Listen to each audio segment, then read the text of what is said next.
Welcome or good afternoon, everyone, to the Solid Waste Committee meeting for the City of Salem. Today is Thursday, November 21st, 2024. And I would introduce myself, Chair Linda Nishioka, and I would have other councilors introduce themselves. Deanna Gwen, Ward 4. Mickey Barney, Councilor Ward 8. And Councilor Hoy may join us online. She had a scheduling conflict, and we'll see if she's able to join us. Would staff like to introduce themselves? City Manager. Josh Nicholson, Chief Financial Officer. Ryan Zink, Franchise Administrator and Staff Liaison. Caroline Block, Project Manager. Douglas, Plan Manager. Nitin Joshi, Environmental and Operations Technology Manager. Great, thank you, everybody. I would first like to get a motion for the minutes from October 10th, 2024. Approval of those minutes. I move approval of minutes. I will second it, but I have a change. Then I would go ahead and ask you to make Just trying to think. Deanna was marked, Councilor Gwen was marked absent, but you were answering online, and I don't know if you were there the whole time or whatever, but that was okay. I think okay. all right. So Thank you. Motion is on the table with the corrections, and do we have a second with the corrections? Second. All in favor? Aye. Great, wonderful, thank you. All right, we are down to public comment, and we have Mr. Shepke here again with us. Mr. Shepke, if you'll come and sit in the chair, the hot seat there, and introduce yourself. Okay, thank you. Thank you, Madam Chair, members of the committee. Jim Shepke, Ward 2, representing 350 Salem. Two things to bring to your attention today. The first is a program that we are sponsoring on December the 7th called After Incineration, What's Next for Solid Waste in Salem. And we're doing this as part of the Clean Air Now Coalition, which includes Beyond Toxics, the Energy Justice Network, and Valley Neighbors for Environmental Quality and Safety. And we have a great lineup of expert speakers to address the topic, including Ms. Douglas has a fine picture on her poster here. And I've actually brought copies for the members today. So I have it on my calendar. okay. We're gonna have our experts speak for about an hour and then do about a half hour of audience Q&A. We're hoping for a good turnout. It's gonna be hard on a football Saturday to get people to come out to talk about solid waste, but we're gonna give it our best shot. So we're hoping that'll go really well. The second thing I wanted to bring to your attention was this article, which I'm gonna email to the members here. I copied you on it already, but we're really excited about this article about leachate that was in the waste dive that talks about a method of dealing with leachate that involves evaporation on site, not trucking it and putting it in a wastewater treatment facility. And we think in a better world, we'd have state law that said every landfill in Oregon would treat their leachate on site and not elsewhere. So anyway, I'm going to send you this. We're really excited about this. We may see something in the legislature about this. We're kind of talking about it. Wonderful. Jim, if you would include Nitin on that, okay. That would be helpful because he would certainly be the one doing the research and investigating that. So that would be very helpful and include us as well. Okay, will do. Thank you very much. Thank you for coming. Appreciate your enthusiasm for solid waste. Thank you. So there's no one else signed up for public comment. We are now to action items, and I will pass this over to Mr. Fee. Thank you. Share my screen. Start.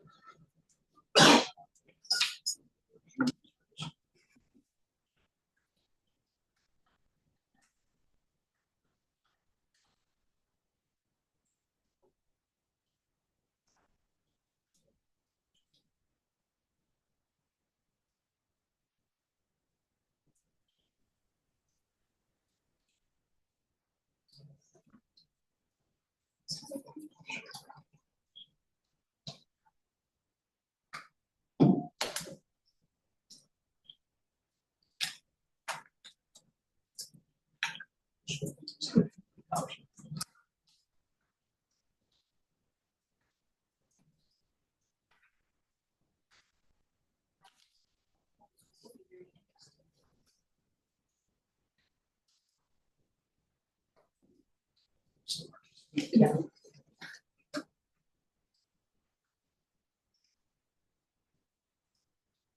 So as those of you that were here last month will remember, we talked about some of the impacts of the closure, the announced closure of Reworld, formerly known as Covanta, incinerator in Brooks.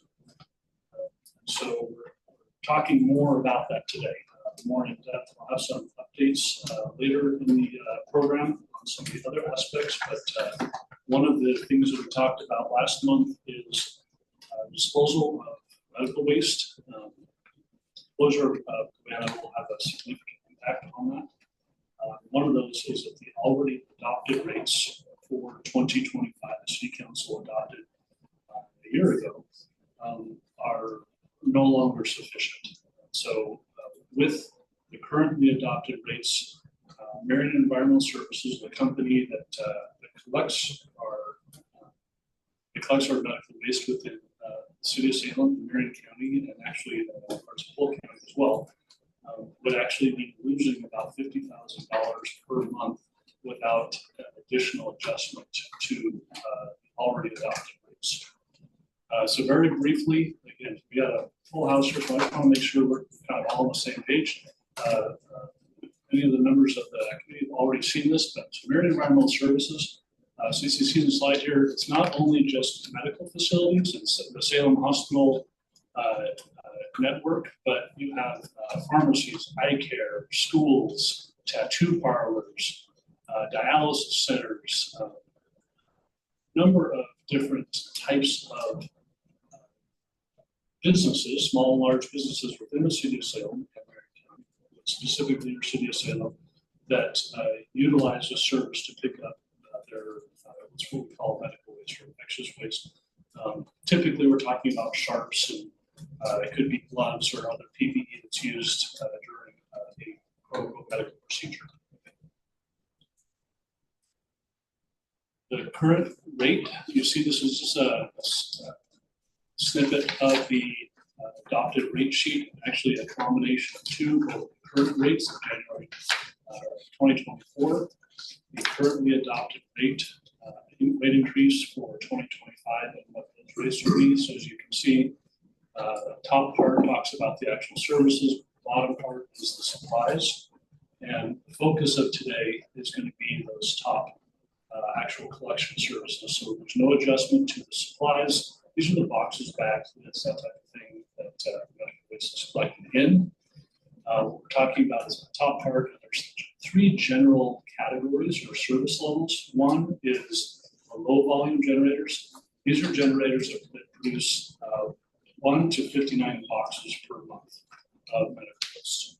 There's the high volume, which are 60 plus boxes, and within that category is also Salem Hospital, which they are on their own rate structure, primarily because they supply their own boxes and supplies. So the rate here, which you see is significantly less, is only for the actual collection, as compared to the other rates where the haulers are, in this case, so Marion Environmental Services supplies the boxes, supplies supplies the boxes and provides the collection. So Salem Hospital's rate is shown as very significant in this because they're providing those boxes. It's not built in the rate. just, this is kind of the scope again of what we're talking about today. This is a reuse of the slide from last month, why we're dealing with this. There are no other immediate local options for medical waste disposal in Marion County. We may be looking at, hopefully only for a short period of time, needing to actually source separate pathological waste from the non-pathological sharps. We are going to be experiencing a significantly higher cost of the disposal. Hoping for some lower cost options in the next year, if not sooner. And then why we're here today, the primary thing today is a rate adjustment proposal for 2025. So a brief history of the cost per ton of disposal of medical waste. Pre-2017, $67.45 per ton. More recently, $87.45, and that's the same rate that all the municipal solid waste is disposed of right now, at $87.45. In 2024, Marion County, knowing that kind of seeing the writing on the wall to ease us at the time, ease us into closer to a market rate, which when we were talking about this in 2024, early 2024, 23, market rate is really closer to $600 to $800 per ton for medical waste. So outside of the Marion County environment, that's the going rate. So they adopted a $150 per ton rate in 2024, $225 in 25, and then $300 per ton in 2026. So obviously those last two are not in place yet, but that would have been the trajectory if Covanta was still planning to be operational after December 31st. Oops. Please. Excuse me, I just wanted to ask you, when was it approved by the Marion County Commissioners? Say it one more time. Oh, when were the rates approved, previously approved by Marion County Commissioners? Do you know when that was? So Okay, during calendar year 2023, the rates for 2024, 25, and 26 were okay, for the okay, so disposal it was costs. way before any of this came Yes. out. Okay, Yep. okay, thank you. So I'm reusing this slide, but added some from last week. So, last month. This is again kind of showing again that 87.45, 150, 225. So that was the previously adopted rates and what that percentage increase was. We're now as the announcement came out, the haulers, who are our association, and then a sub-company of that association is the Marion Environmental Services, who does the collection. So our haulers got right to work and said, hey, what are our options? What are, how are we going to dispose of the medical waste that we are charged with collecting? And so the first option that came up existing was through a company called Trilogy. And so last month, we presented kind of that worst case scenario that the sharps and non-pathological waste could be disposed of at $840 a ton. The pathological waste, again with that source separation, would have been around $4,200 a ton. A significant increase from the existing 150 to 225 next year per ton. Since then, doing some more additional research, other companies actually, it's an Oregon company that's operational within the state of Oregon, metro area. BioClean has a proposal where they will take $16 per box. Doesn't matter how much is in it, so it's not on the necessarily per pound or per ton, but it's $16 per box, whether it's sharps or pathological. So it's just that $16 per box. The estimated per ton cost of that is about $1,150. The average weight per box is around 28 pounds per box. That's kind of the average. That's been the history with environmental services, what they've seen. And so based on that, so you can see compared to the 840 or the 4,200, it's a significant decrease overall. So that overall increase is about 667%. I mean, I make that sound like it's a small number. It's a huge number. I don't want to sugarcoat. It's a huge number, but it's a lot less than 2,700%.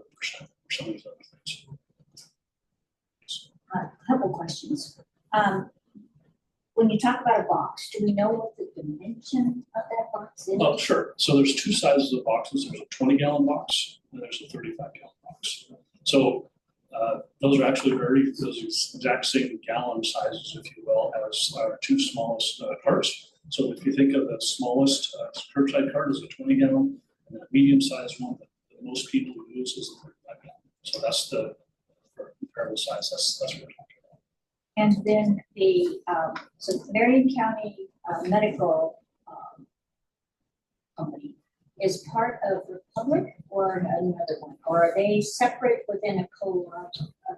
Sure. So the 6 haulers within the city of Salem, there's actually 8 haulers in Marion County. Those 8 haulers have formed a company called Mid Valley Garbage Recycling Association. So we have the haulers association. Rather than each of our 6 franchise haulers within Salem forming their own medical waste collection, they formed a company years ago that is a sub-company of Mid Valley called Marion Environmental Services. Thank you for that review. Absolutely. My pleasure.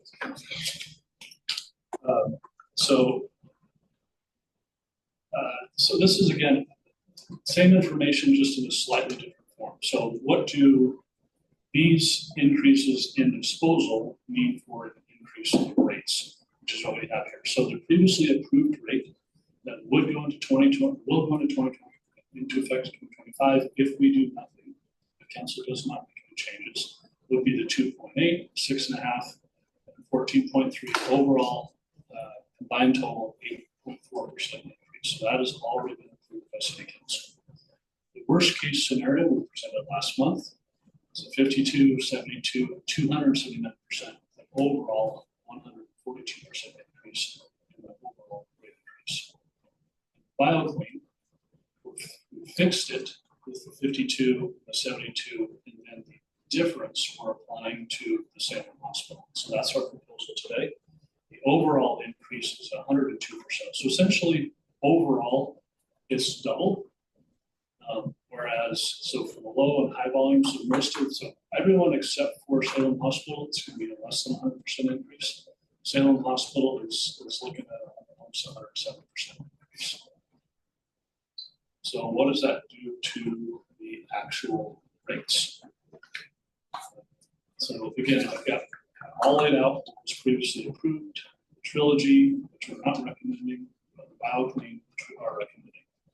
Now, I want to pause here for just a second and let you know we're going a little out of order in terms of kind of our overall process. I'm going to tag Brian May here from Marion County for just a second. And so typically, just like with the other rates that we saw, we have they've already approved the 150 for this year, the 225 for next year, et cetera. Marion County commissioners have not yet, through their full control, said, yes, we are using BioClean. As a county, we're directing Marion Environmental Services to send that waste to BioClean.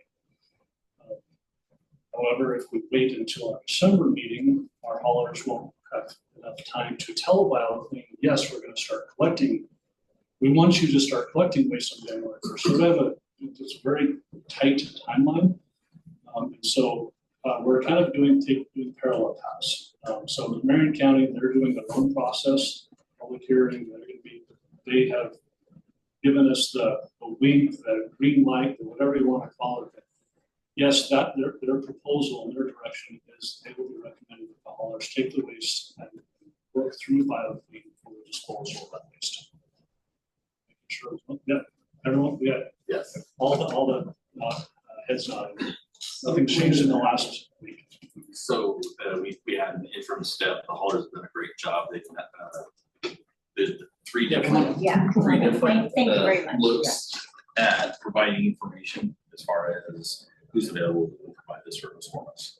And so we've provided that information in more of the generality as what you've seen here is BioClean by far the cheapest option. So the details as far as the rate structure is in the process. We've just now presented that kind of through email to them with the intent of the public hearing. That's good for December 4th. We'll shooting for January 1 on our rates forward.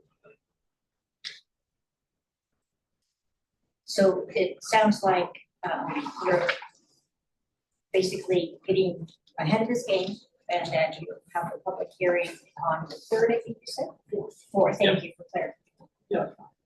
And that then you would, if it moves approval, then the rates would change to something like this, on January 1st. Correct.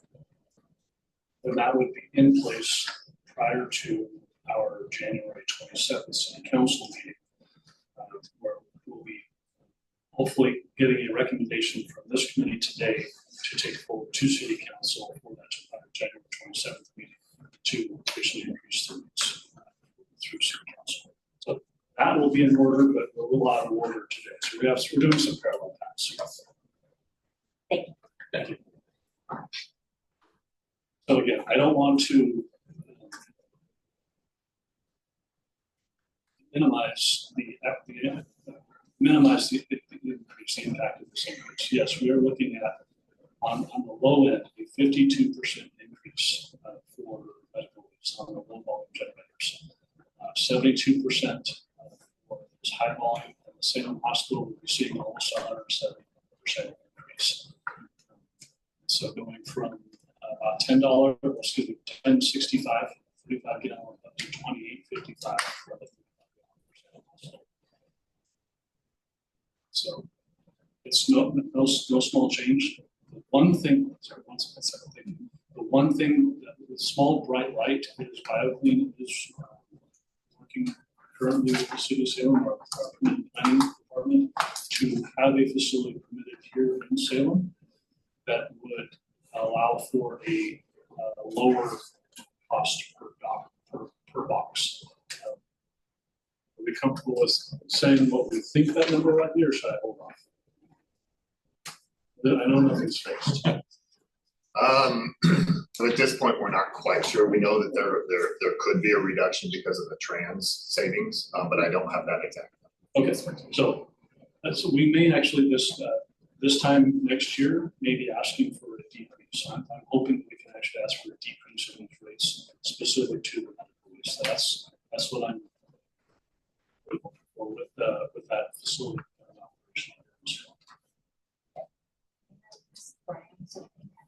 I'm curious if you, since you're moving forward with bringing it to the commissioners, have you at this point notified, I don't, maybe it's not for all of you, notified the customers of this potential, or are they still unsure?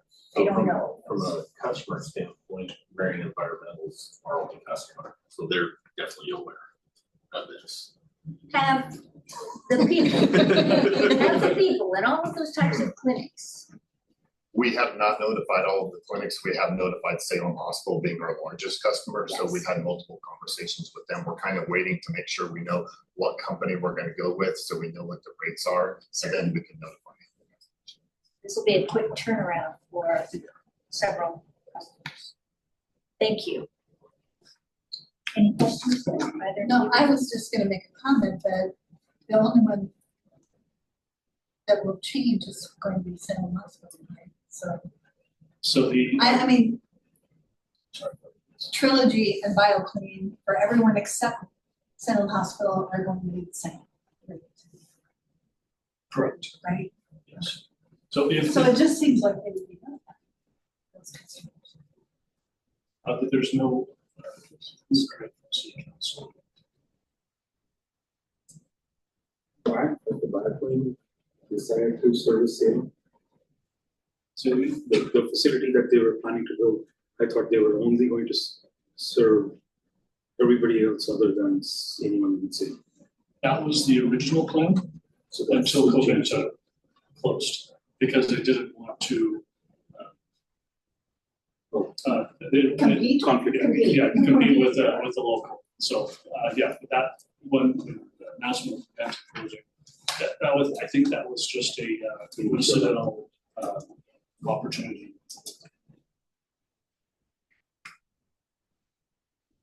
See, so this is kind of what oh yeah, so the timing, we talked about timing and notification. So one typically, we would do a 30-day notification after Salem, or after City Council has approved the rates.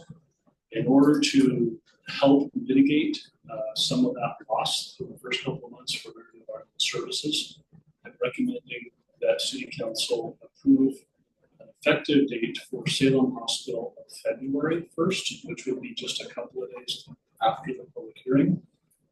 But that is contingent on receiving written notification, documentation, if you will, between Salem Hospital and the haulers, Marine Environmental Services, that the hospital is aware of the rates, that they maybe don't have any objections, anyway, basically that they've received that notification prior to understand that this is coming. So they have essentially got that notification prior to the public hearing.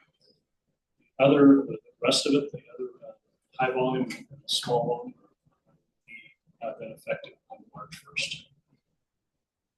So again, very briefly, timing today's meeting, January 27th, public hearing, February 1st, effective rate for Salem Hospital rates, and March 1st, effective medical waste rates, adjustments to it.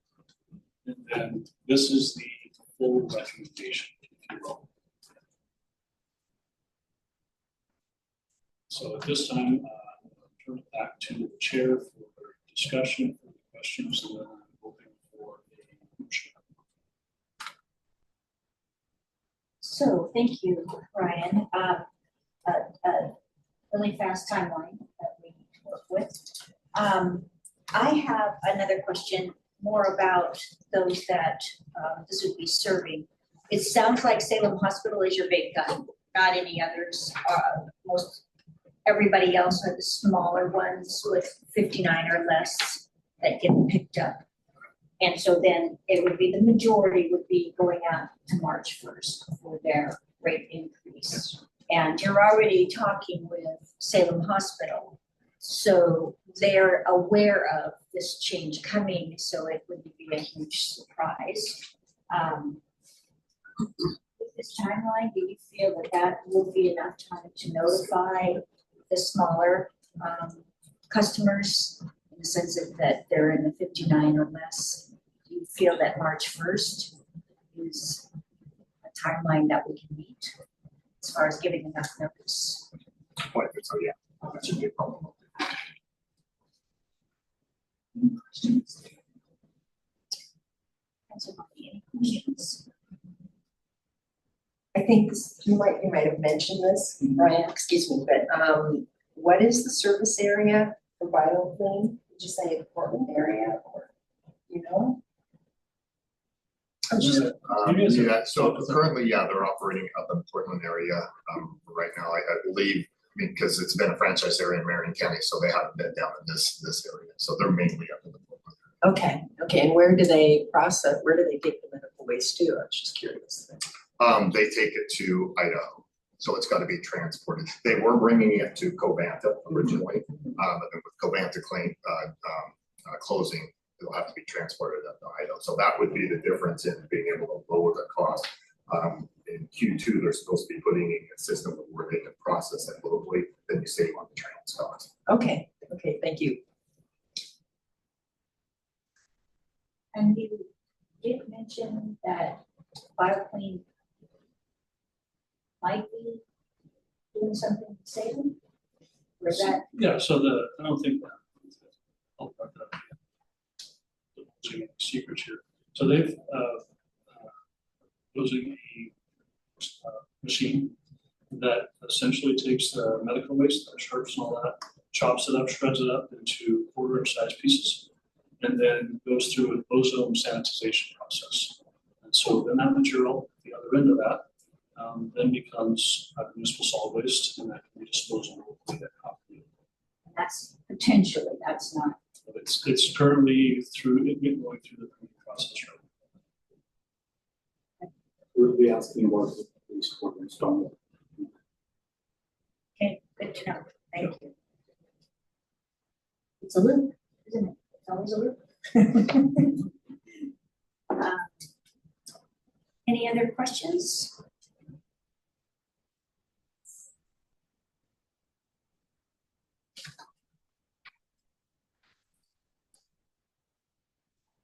for you, then I would move to recommend that we bring to city council approval of the medical waste rates. Is that sufficiently said? I think so. I'll second. Thank you. May I clarify? Please. Are you moving that this come to city council or that you bring it to city council with a recommendation to approve? That's exactly what I want. So, Okay. so moved. Thank you. That's why I was struggling with that one. I made that mistake years ago, and I just wanted to make sure I want to clarify. Yes, thank you. And it's still a second. Second. And we'll call for a vote. All those in favor? Aye. No opposed? It's like you get to bring it forward. Okay.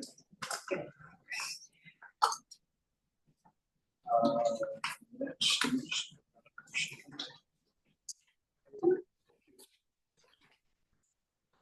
Thank you.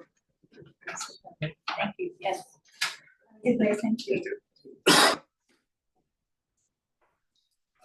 Very briefly, some other stuff here for a moment. Action items, yes. And, That sounds fun. oh, yeah, here. So the last page of the, that's on the agenda, just real briefly on. So I can just see. December 4th. Thank you. So have that. Sorry, I'm looking at the, So the next thing, No, I'm sorry, it's December 8th. Yeah. I was looking at the minutes, that's why I couldn't find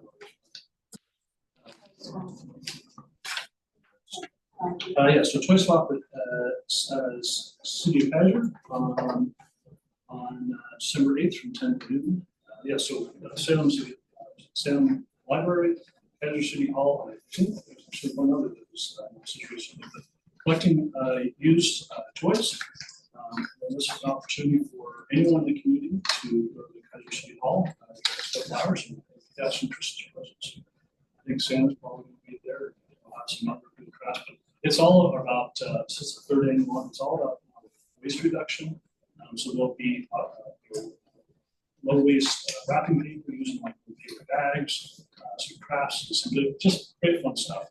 So I was involved the first year. Last year I was there. Got my photo, picture of the paper, which is like, okay. But anyway, but still. Santa, really Santa. No, actually. Can you imagine?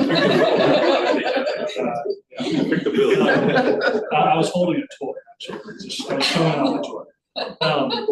Anyway, good fun time. Recommend if you've got kids or know folks that might be able to take advantage of this event. Look forward to it. Please recommend it. Or if you have some older, good used toys that are laying around, please bring them to Salem Library or Salem, Azure City Hall for a donation. And we're going to be, it was all cleaned up and ready to go the Friday before. Out to the kids.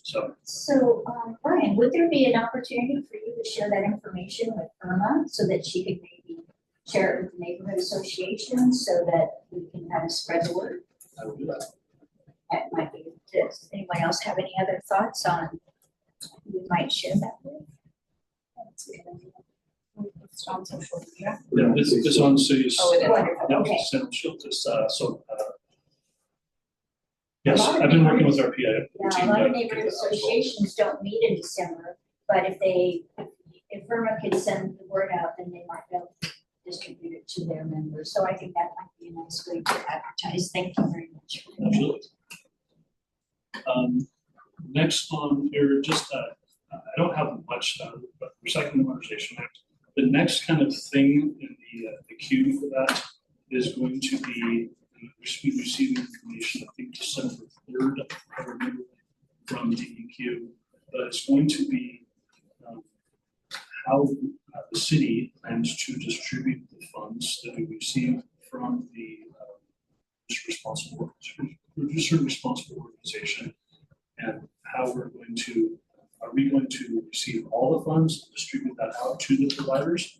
Are we going to direct some of that to go directly to the providers? So there's going to be a conversation, some things we'll need to decide as a city, and maybe be provider dependent on which services. So that we may actually start that conversation during December committee meeting. Yeah, and then they need decision in the spring. So we have a meeting or two in 2025 to work through and talk through some of that. Okay, No decisions to be made in December. might we just make a comment about the potential for Can we do that under other? yes, we can, thank you. Did you have it right here? I don't, but I But figured let's we do it can under do other, that yeah, no worries, thank you. if you don't mind.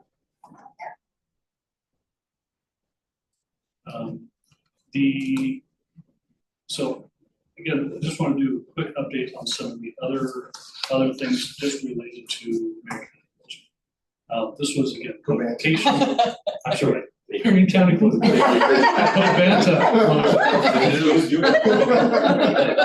Guess what? Surprise! Callie did get an offer in an email yesterday to sell the city of Salem. Yeah, They wanted to buy the city. do an evaluation of the city, and they wanted to buy the city. For the record. I wanted to do an appraisal to see how much it was worth. Sorry. Interesting. That was interesting. So 4 major areas of possible impact: curbside service, commercial medical waste, we've already talked about, unsheltered waste, police evidence records destruction. We've already talked about commercial medical waste, residential, commercial curbside. Again, not anticipating any material impacts to that. Trash is still going to get picked up, still has a place to go, and there's no change in the approved disposal rate through.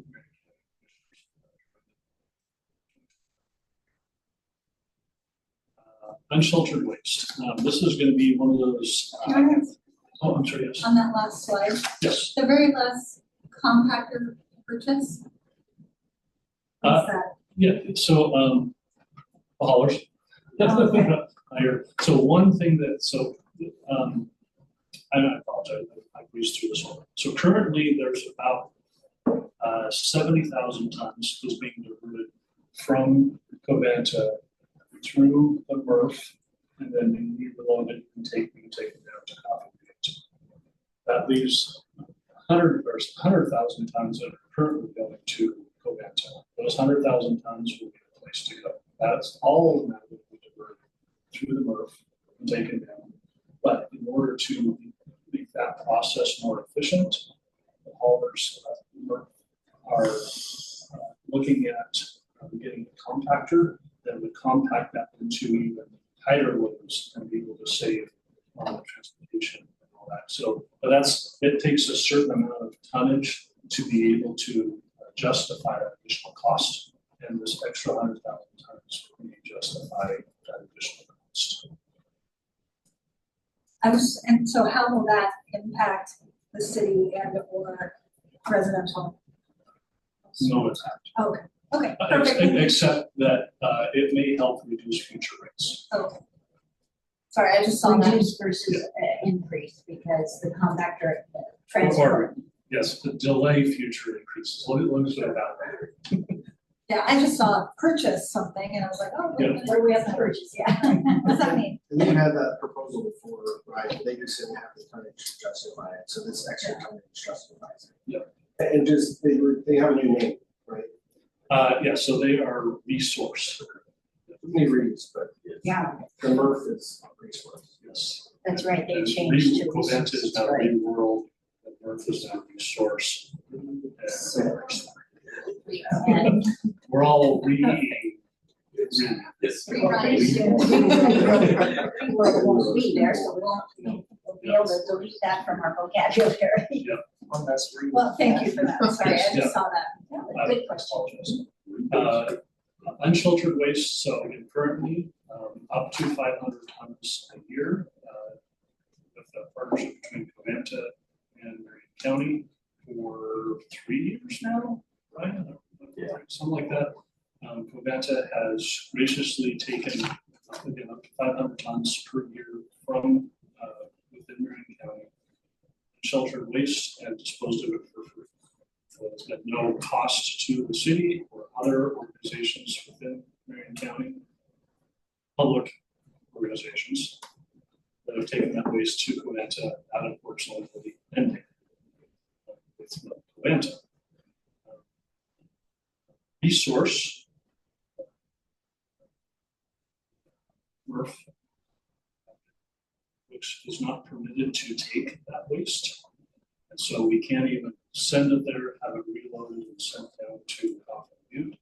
Or the city of Salem and others will need to take it to its final destination. I'm still looking at, can that be source separated where non-infectious stuff can go to resource, reloaded and taken down, and then we just have a small amount that we need to take off and do ourselves or to other facilities.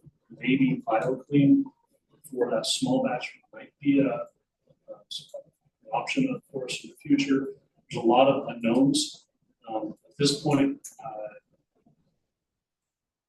probably the most expensive, but the current option is we take flowers out of the bay that are each load to take it down to which there may be some special handling. We're running like 20 tons a month, 22 tons a month.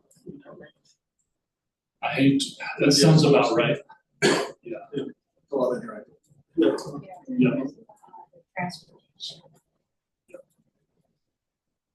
And so, yeah, obviously there's a budgetary impact there.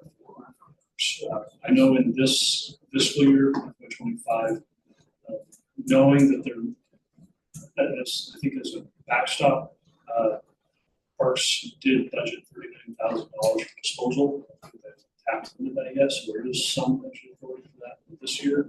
I'm not sure what the impact is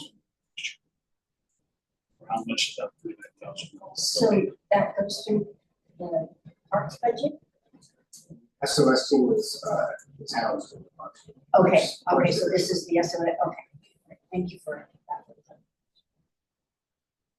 Other impact is police evidence, records, and destruction. Evidence and records destruction, I should say.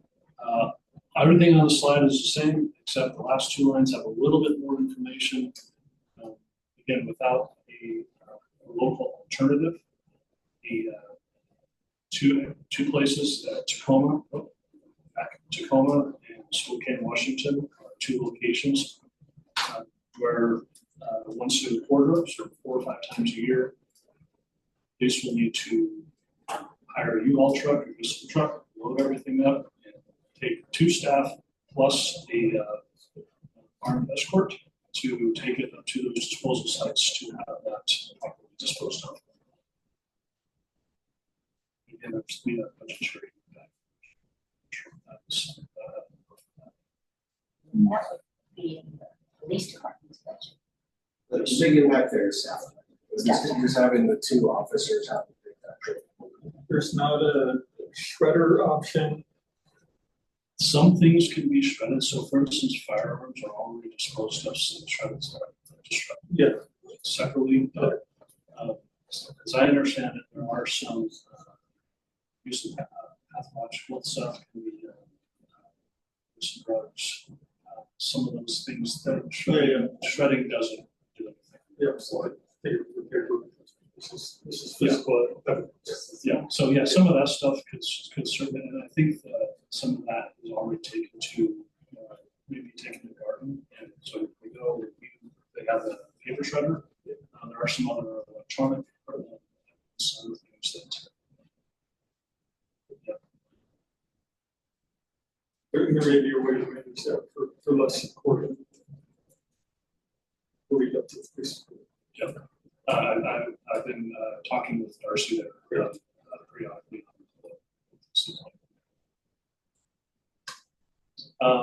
And that's the end of that item. Any further questions or thoughts or anything before we move on? We have time, actually, we're going much faster than I thought we were going to. such a good job. We have plenty of time for the last couple of items. So I'm actually, at this point, before I move on to the next slide, I guess we all have it in your slide deck, paper here. Turn it back to the chair to kind of introduce the next discussion. So, thank you for that, Brian. For some time now, I have been thinking how we might manage the unsheltered waste, knowing that Reworld parentheses Atlanta would be leaving us. And I also feel that the SOS team and the homeless service team are not as fully staffed as I think that I feel they would be. And I'm also very concerned about with the cuts that we will be looking at, that these positions or the available funds for them may not be so available. So I spoke with Josh and Ryan many months ago about the possibility of having a fee on the solid waste bill that could help support the SOS team, the management of that team, potentially even adding staff so they could be 7 days a week. We all know that our citizens, our residents are still frustrated by the camps and the trash that are available. And though we don't, we're working very hard at not having funds going for the unsheltered in the sense of helping them move towards new nonprofits, agencies. So I was just thinking that this might be something we could discuss.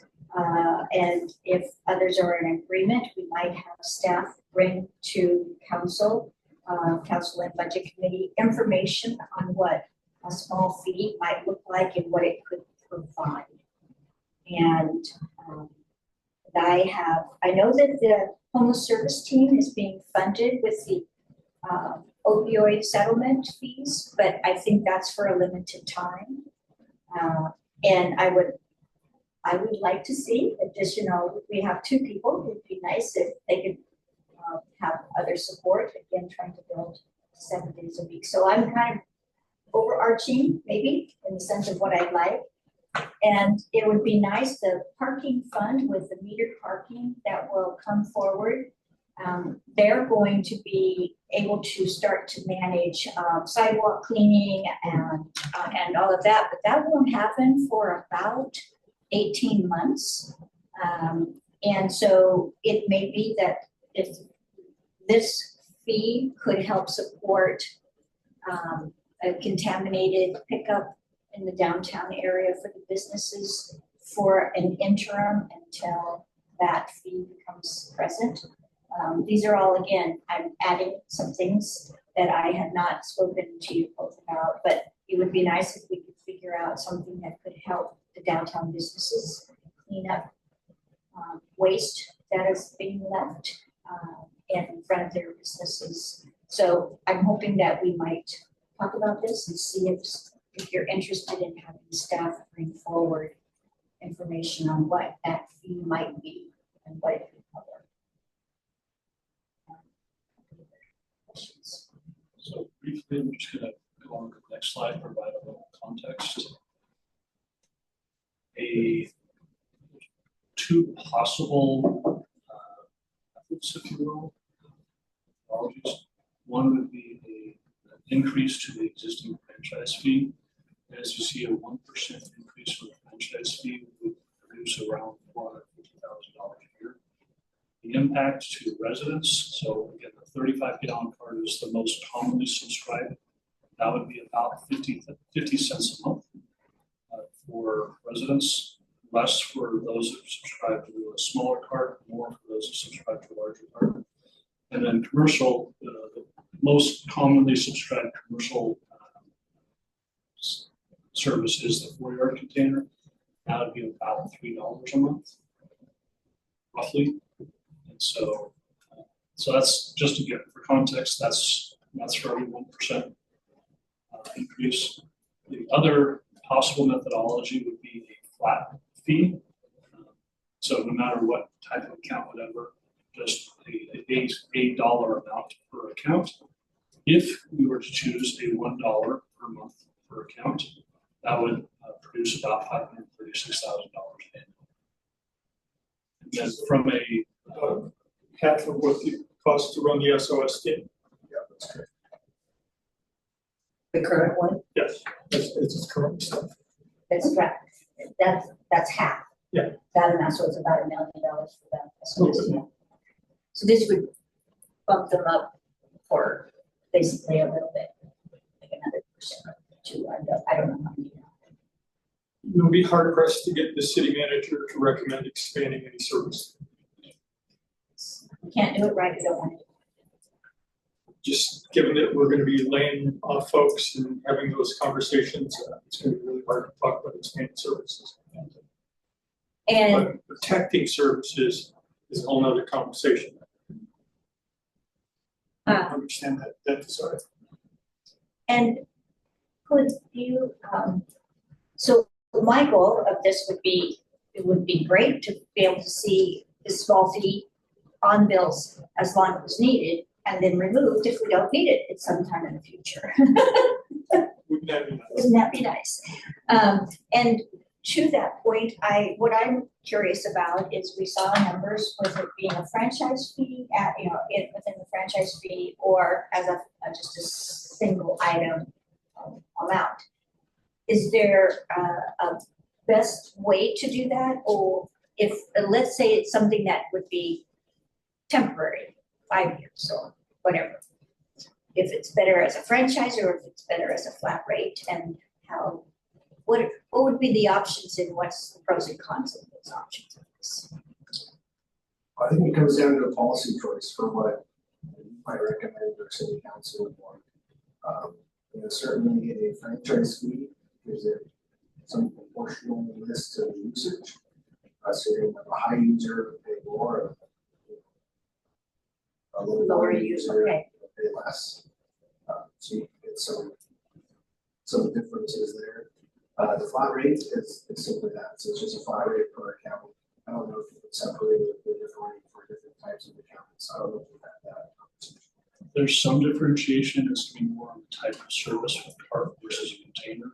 But you have some commercial accounts, or commercial customers that have carts, and you have some residential, particularly multifamily, that have containers. So if you're wanting to strictly go residential versus commercial, that's going to be more difficult.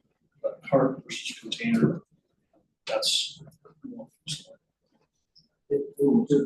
I don't think we have a staff recommendation. I will say the revenue task force recommended a franchise fee increase. Yes, they did. I don't think they had this other fee as an option, whether compare and contrast, but I just want to point out that Yes, that was a recommendation from them, and specifically that usage was a component of why they chose. great, thank you. That's very helpful. And so then looking at the franchise fee and asking the city manager that we are going to be expanding, do you feel that that would be a value? I guess I'm now trying to understand if that would be enough to help provide. Everything helps close our budget gap, so the 1% fee or the dollar per account is helpful in closing our budget gap. And will help us sustain services going forward. Any thoughts? No, I'm prepared. Yeah.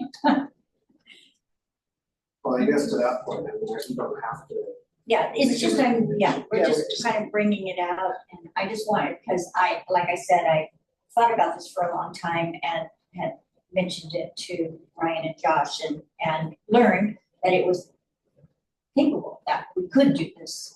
And so I'm just now bringing it forward as we are, especially now that we have Reworld not going to be available to us, and I have a lot of concerns about all of the upcoming budget crisis that we have.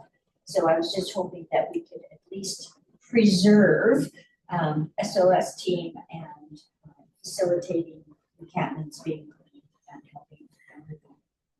Just as a possible thought, I can work with Josh to, I don't remember the timing of SOS team, HS team, HS team.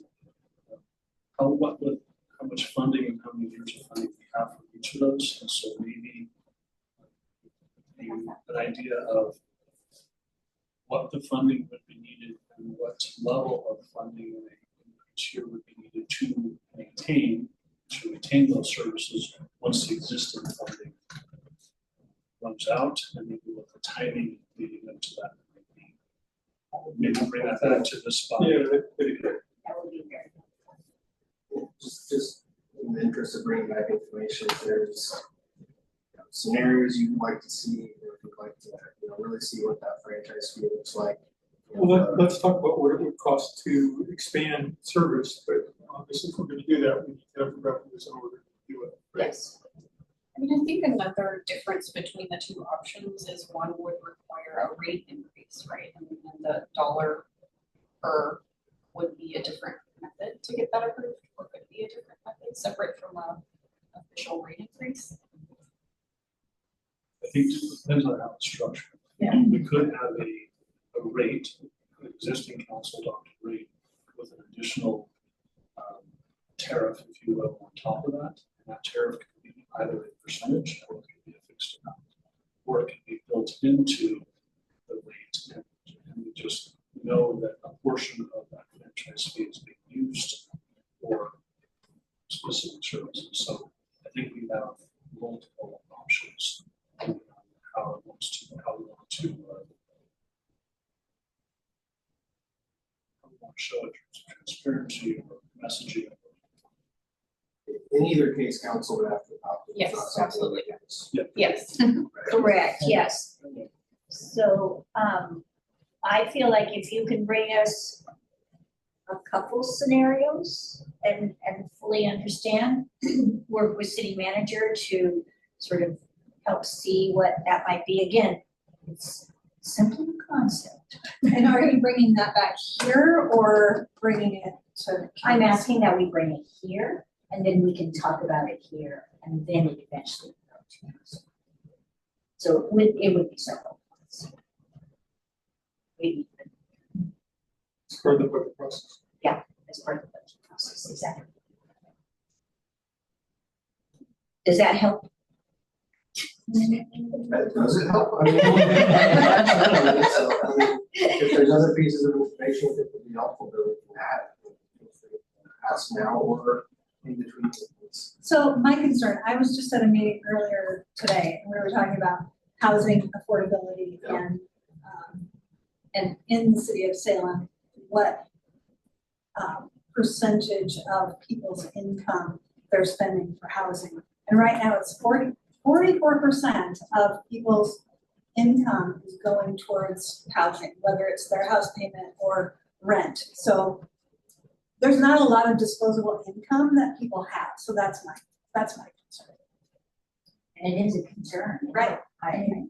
And quite honestly, I've been listening to national information, and there are many places that it's 50% of their income is paying rent. Although, I mean, Salem is very, Close to the very top. expensive, yeah, very expensive. Philadelphia, I'm trying to remember the cities, like, there's some big cities that are way cheaper than us. And usually it's because they have other taxing mechanisms.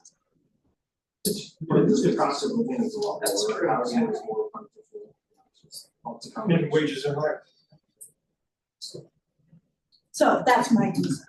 Certainly. That's why I was trying to keep something in a very low amount. I know it's still a struggle. But, yeah, you know, if we do it here, and we do it here, and we do it here, and we do it here, all of a sudden it's not. And no matter what you do, there's an impact to residents. Yeah, I Sure. And again, I do understand that, and that's why I was trying to find this little, what I would call an acceptable amount, but that varies, for each person. So what else do you need from? So, Or does it matter? I don't, I think, I don't need a specific motion. I think, I understand that if, looking at, what we need to maintain these services and make some time to work with Josh on what that looks like. Okay. And so we'll bring that back. It may not be, Yeah, we just sort of put it all together. it may not be December, but we'll certainly bring that Yes. back in Sounds a great. relatively soon in the future. Thank you very much. I'll add that to the work plan. Great, thank you. Thank you all for listening. Good, well, Could it be split out by parks and other areas potentially? For the cleanup kind of costs? I was just kind of curious, and the reason I'm doing this is because I like it because of the link to something that the community has prioritized, that we address. Picking up the trash and everything, I mean, they consistently, repeatedly are asking us to do that. clean up the camps. Yeah, and I don't know, I mean, if this is being paid out of parks right now, I don't know if it matters if there's a difference between parks and the other areas we clean up, I don't know. That's The other something- area would be the roads, and our transportation fund is equally stretched, so Yeah, the placement within parks allows them to draw on other resources, but their focus is not really in, actual parks, Okay, structured parks, it's in the right of way, in public areas. okay, so that would. Basically where the make a camps are. difference. Okay, There are cleanups in parks, but a lot of that is managed by regular park employees. okay, now is the HST, is it still gonna be funded or is it going away? it just is still funded. Still funded, we're looking For at the using two two officers funded with opioid, settlement dollars. For 26 and 27, but we don't know beyond that. Is that what, that's what I remember in our I think we're good for 5+ years. 5 years. Okay, that's great. So which team are we moving officers out of at the police Mobile department? response team. The mobile response team, Yes. okay, Yeah, I yeah. Like Yeah, control. community action unit, the downtown. Downtown. well, there's that one and there were a couple from The mobile the mobile crisis crisis. response team Yeah. that the county defunded because of changing federal requirements. We had one sergeant still there, and that Right. sergeant's being moved back to patrol. Okay, I have a hard time keeping them separated out. Yeah, it's a lot. It gets kind of There's a lot confusing. of different. Let's see, parking fund eventually, I'm just looking at my notes, I would like to see both the 1% and the 2%. Because the 2% increase is the dollar a month, just like we were looking at a potential $1 per month account.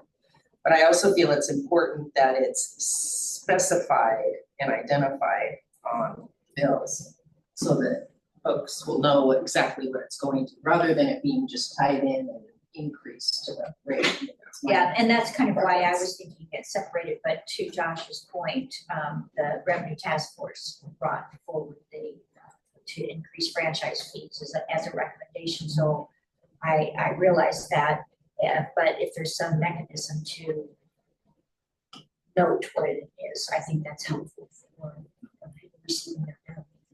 Have we talked to haulers about, say, what that might look like on bills, right? I need to, not specifically, I've talked to them about the general idea. It may depend on each hauler, the sophistication of their individual software billing systems. They have additional space if they can add it online, or if that's good for them, so. But I suppose if someone called and said, hey, what's this, increase, Oh, they'll definitely, they would be able to respond to yeah. that, might not be able to, they may not be able to do it on their bill. Certainly. We can talk to them and see if we can provide examples of what it might look like in their case. I believe they can. So for instance, sometimes they may be, what we call call extras, where someone has, there's extra bags or something like that, and so that gets outlined on the bill. I would see this as just another item that is put on every single account's bill every month. So I'm 99% sure that it's possible. I just have to have a conversation.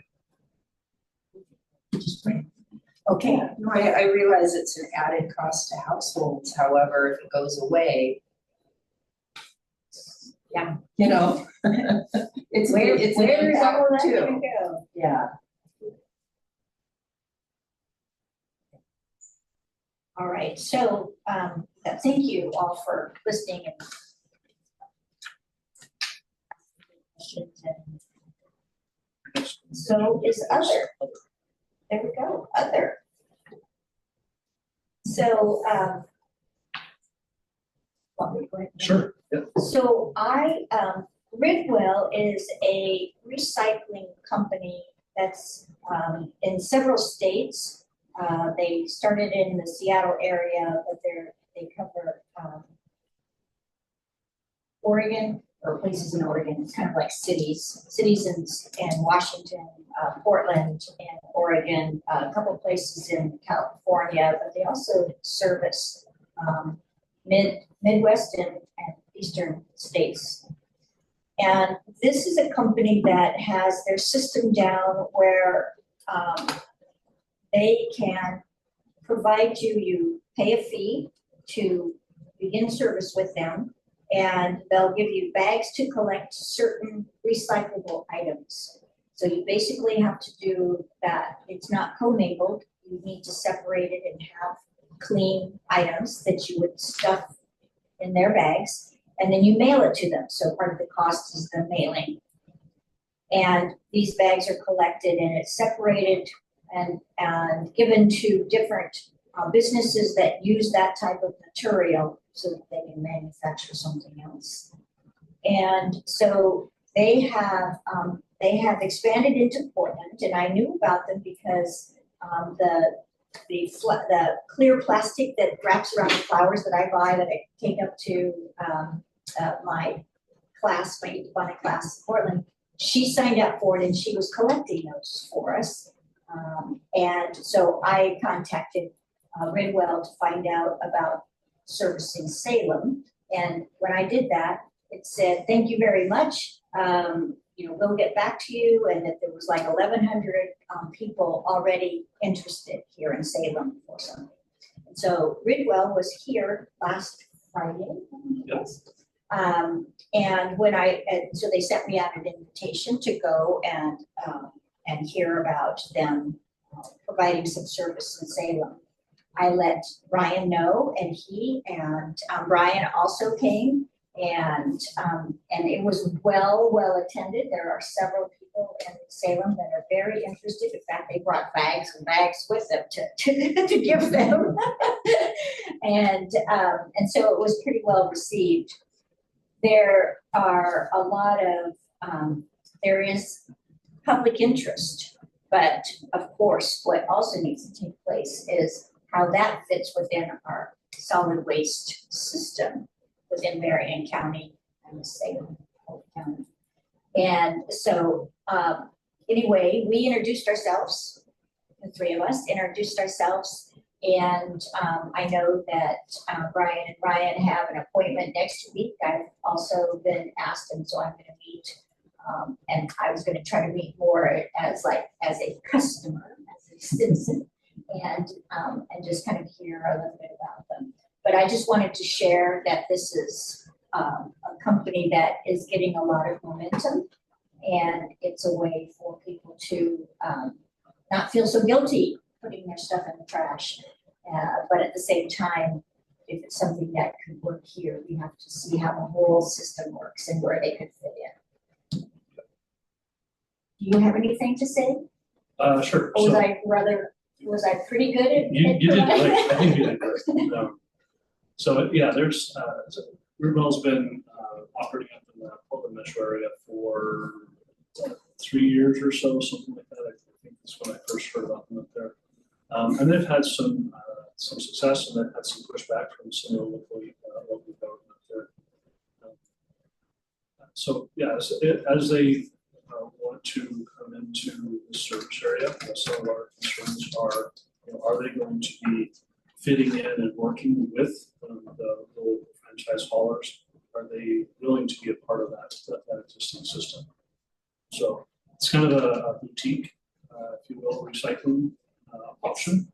One of the other service options that they have is a metal box that sits on your front doorstep, and they can collect a number of other things, and they send some around with the car, and so it could be bottle caps or flat lids, or they advertise a dozen or more different recyclable things. Some of them are things we already collect, like household batteries or paint.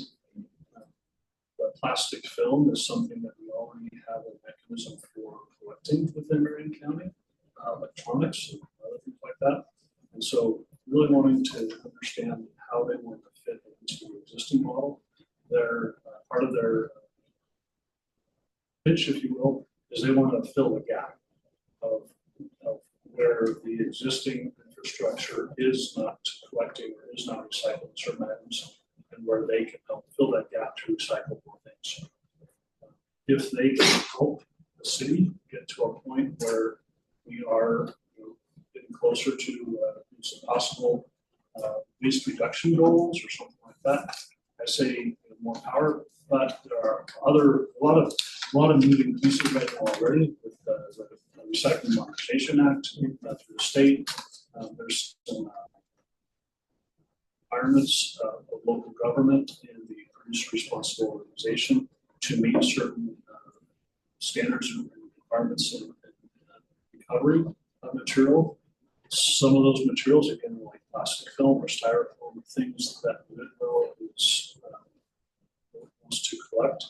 And so we need to understand how Whitwell will then fit into that system that isn't yet in place. And so there's a lot of moving pieces, a lot of considerations. And so I say, I think there's some possibilities, but we need to, I'm moving forward with cautiously optimistic, as I said. And it is a boutique operation. You pay, it was $30 for me to buy the 2 bags that are pretty good size that I get to stuff and mail. And then it'll be another $12 to get another bag. So it's something that it's not available. It's not going to be available to. It's not curbside. It's not curbside So pickup or for co-man. all addresses. Correct. And so I think that as your conversations take place, it'll be very interesting to see where they might fit in, and it may simply be that mail order, or it just depends. We'll have to see.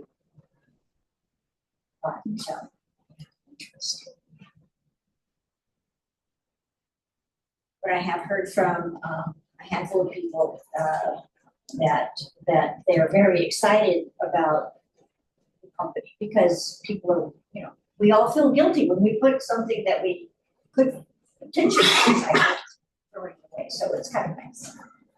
The other aside from fitting in with our existing franchise system, that as a local government perspective, I'm concerned and want to be very cautious about understanding what the market, where the product is going, how is that, how may that impact the environment, et cetera. And understand that. So some of these places are mailing it out of state.